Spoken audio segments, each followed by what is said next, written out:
How's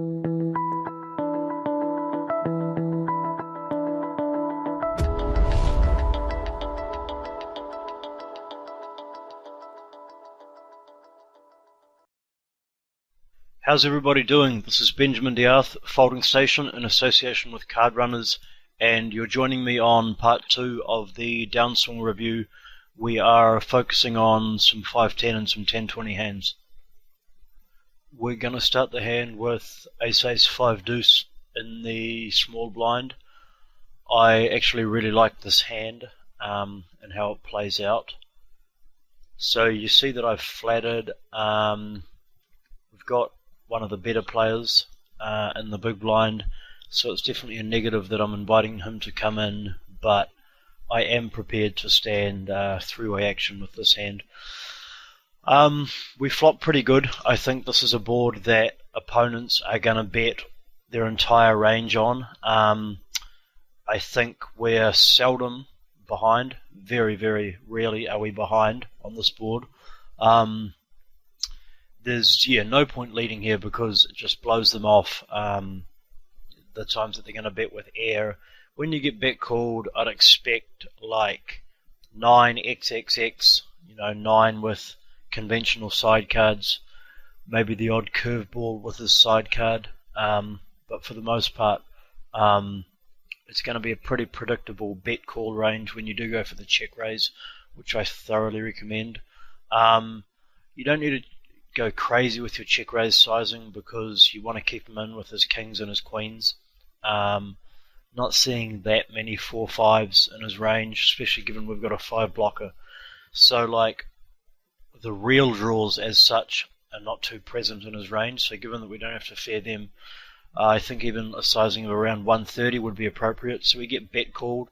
I think obviously we can see his cards the way that I'm running Hold'em Manager right now, but I think most of the time you can put him on 9XXX or kings and queens. We hit what is our perfect card. Forgetting his hand for a moment, because it's going to be pretty infrequent that you run into a hand like this. I think for the most part you've actually got him drawing dead now, so I opt to check it to him again, and he goes for the bet. He's betting it pretty small.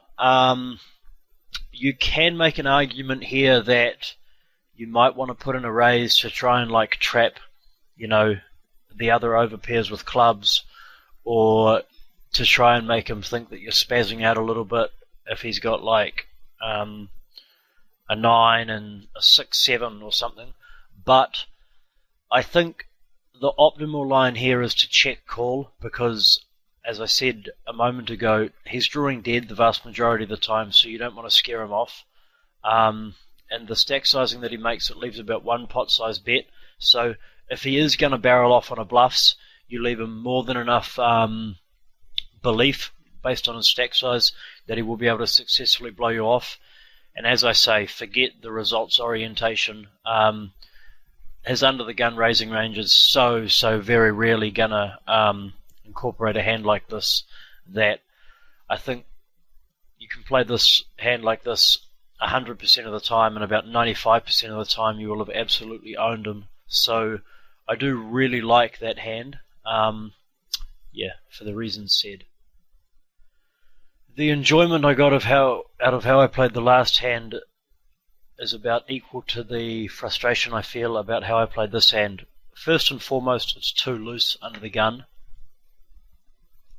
It ranks a 31 percentile tier hand. I think in certain positions, one of which is not under the gun, it's actually a little bit better of a hand than that because it does have pretty nice playability.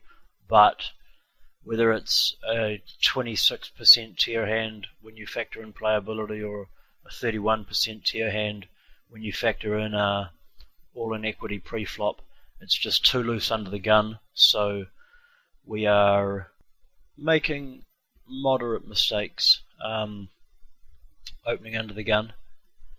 You've got Tony, whose hand we can see.